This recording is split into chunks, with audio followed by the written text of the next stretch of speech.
আওয়ামী লীগের প্রতি আপনি প্রতিজ্ঞাবদ্ধ এমন প্রশ্নের জবাবে সাকিব আল হাসান সাফ জানিয়ে দিলেন, আমার এত দল পরিবর্তন করার শখ নেই, ইচ্ছে নেই এবং কোনো কালেও ছিল না। পল্টিবাজি করার অভ্যাস নেই।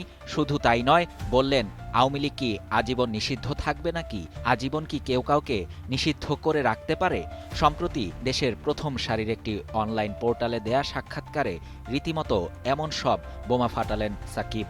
কোনো ধরনের রাগঢাক না রেখে সাকিব আবারও জানিয়ে দিলেন, কাউকে ধার ধারেন না তিনি। বললেন, ভালো সময় অবশ্যই আসবে, দেশের হয়ে খেলবেনই তিনি। বিসিবির সভাপতি হয়ে তামিমও নাকি সাকিবকে কলও করেছিলেন। শুভেচ্ছা বিনিময় নিশ্চয় হয়েছে। সাকিব বললেন, ক্যাপ্টেন্স কার্ডের জন্যই ছিল কলটা। তামিম ইকবাল বিসিবির অ্যাডহক কমিটির প্রধান হয়েছেন জানার পর ভাবনা কেমন ছিল? সাকিব বললেন, ও তো অনেকদিন ধরেই চেষ্টা করছিল, তাই প্রত্যাশিতই ছিল।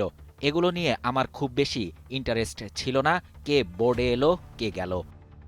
শুধু তাই নয়, দেশ, রাজনীতি, প্রধানমন্ত্রী, ব্যক্তি ও পরিবার জীবন সব বিষয়ে খুঁটিনাটি জানিয়েছেন সাকিব। দেশে ফিরতে চান কিনা এমন প্রশ্নের জবাবে বললেন, আমার যেসব মামলা, দেশে এসে কিছু করার আছে বলে মনে হয় না।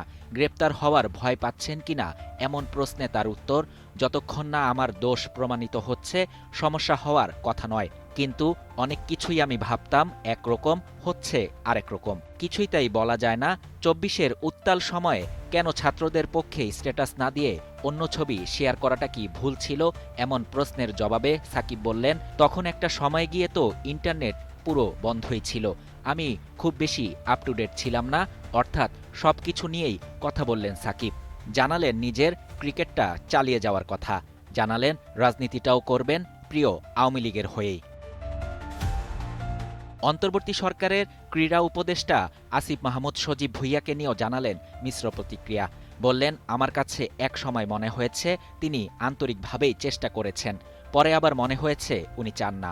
আমি জানি না যে ওনাদের সিদ্ধান্তগুলো আসলে কার কোনটি ছিল, মানে ওনাদের চেইন অব কমান্ড কি কিংবা কার কথায় কি হবে আমার জন্য বুঝতে পারা কঠিন ছিল। ক্রীড়াবিদরা যেন কেরিয়ার চলার সময় রাজনীতিতে না জড়ান, প্রধানমন্ত্রীর এমন কথাতেই সায় জানালেন সাকিব। বললেন, প্রধানমন্ত্রীর কথায় যুক্তি আছে। শেষে দেশের হয়ে খেলার তীব্র আকাঙ্ক্ষার কথা আবারও জানালেন সাকিব। তবে আওয়ামী লীগকেও ছাড়তে পারবেন না তিনি। এখন আওয়ামী লীগ প্রশ্নে আপোস না করে সাকিবের দেশের হয়ে খেলাটা আবার আদৌ হবে কিনা এ প্রশ্ন উঠে গেছে এরই মধ্যেই।